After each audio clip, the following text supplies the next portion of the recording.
संबर्धित हेले सांताली नाट्यकार महेश्वर सोरेन।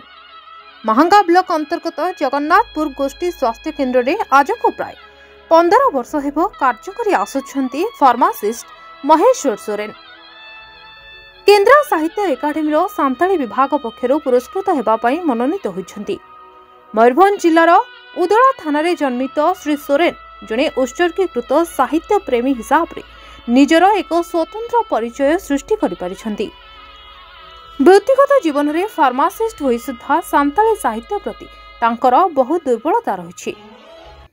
भारतर भिन्न भाषार नाटक गल्प और कविता पुस्तक गुड़ी सांताली भाषा रे अनुवाद करी सांताली साहित्य भंडार को से रुद्धिमंत करि पारिछंती।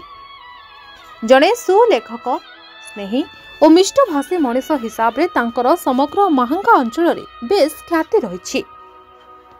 उभय साहित्य सेवा और मानव सेवा को निजर व्रत बोली ग्रहण करिथिबा महेश्वर सोरेन को केंद्र सरकार साहित्य एकाडेमी सांताली विभाग तांको तांकर कृति पई सम्मानित करिबा पई मनोनीत करिथिबार खबर महांगा अंचल रे प्रचारित हेबा परे भरोसा समाज सेवक संगठन पक्षरु एक संबर्धना सभार आयोजन करा जायतिला।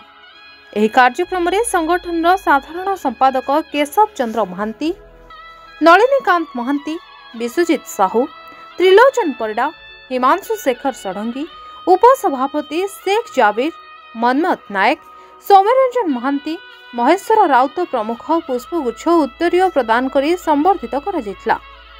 Bureau report the news today.